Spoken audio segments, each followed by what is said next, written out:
debate အစီအစဉ်ကနေကြိုဆိုပါရဗျာဒီနေ့ဆွေးနွေးမယ့်အကြောင်းအရာကတော်တော်လေးစိတ်ဝင်စားစရာကောင်းတယ်ဟို the golden door စာအုပ်ထဲကအလို့ကွာခွင့်လန်းကိုဖျက်ဆီးတတ်တဲ့အမှာ9ချက်အကြောင်းပေါ့ဟုတ်ကဲ့တကယ်တော့ရှီဟောင်းကျန်းစာလားသင်ခန်းစာတွေကခေတ်သစ် corporate executives တွေအထူးသဖြင့် Silicon တောင်ကြားလိုနေရာမျိုးမှာဘယ်လောက်ထိလက်တွေ့ကြတယ်လဲဆိုတာကလေ့လာဆွေးနွေးစရာပါပဲအမှန်ပဲဆိုတော့ကျွန်တော်က CEO တယောက်ရဲ့ရှုထောင်ကနေကြည့်ရင်တော့ဒီမူရတဲ့ကအထူးသဖြင့်ခေါင်းဆောင်မှုပေါ်လေးစားခြင်းနဲ့သဘောထားတူညီမှုကအခွင့်အရေးတစ်ခုရဲ့အသက်သွေးကြောပဲလို့မြင်တယ်ဗျကျမကတော့လူကျွမ်းအားအေးမြင့်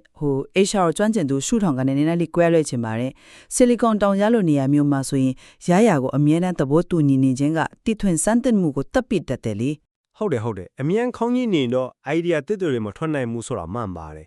ဒါပေမဲ့တစ်တီမိုဒီအခန်းကြီး6အခန်းငယ်1နဲ့2မှာပါတယ်ခေါင်းဆောင်မှုအပေါ်သစ္စာရှိခြင်းနဲ့မလေးစားမှုအကြောင်းကိုပြန်ကြည့်အောင်မလေးစားမှုဟာ career တန်ကားတွေကိုပြစ်တိုက်တဲ့အဆိုးဆုံးပြဿနာပါပဲအဲ့လေးစားမှုရှိရမယ်ဆိုတာကိုတော့လုံးဝလက်ခံပါတယ်ဒါပေမဲ့စီမံခန့်ခွဲမှုမှာခေါင်းဆောင်တွေမကြာခဏမှားရတဲ့အချက်တစ်ခုရှိတယ်ရှင်တီဆက်စနစ်ကိုစင်ခေါ်လာအဖြူတပိုးဆောင်တဲ့ disruption လောက်တာကိုမလေးစားဘူးလို့အထင်အမြင်လွဲမှားတတ်တာပါပဲစိတ်ဝင်စားစရာပဲဒါပေမဲ့ကိုပိုင်အတွေ့အကြုံရအမှုဆောင်ခွဲတွေမှာယုံကြည်မှုနဲ့လေးစားမှုမရှိရင်ဘလို့ဖြူအောင်အကောင့်တွေဖိုးလို့မရဘူးလေဟုတ်ဘူးနော်အဲ့ဒါကလုပ်ငန်းလက်ပတ်မှုကိုချက်ထွင်တဲ့ရန်တရားတစ်ခုဖြစ်သွားတယ်သူတို့လမ်းခွဲလိုက်လို့ area 29လွှမ်းခြုံနိုင်သွားတယ်လေ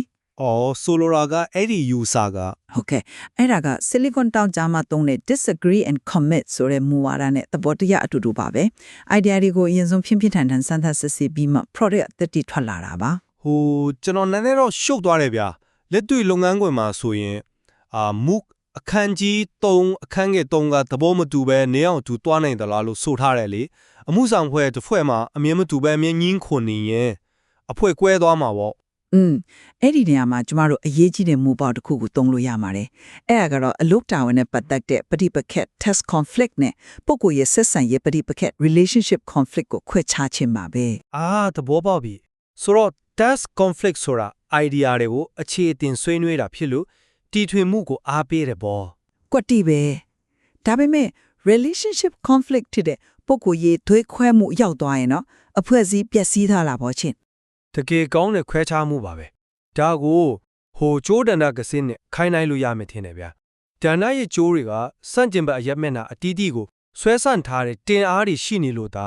ဒဏ္ဍကခိုင်ခတ်ပြီးဝင်တင်နေတာပါအဲ့ဒီတင်အားက test conflict ပေါ့မှန်ပါတယ်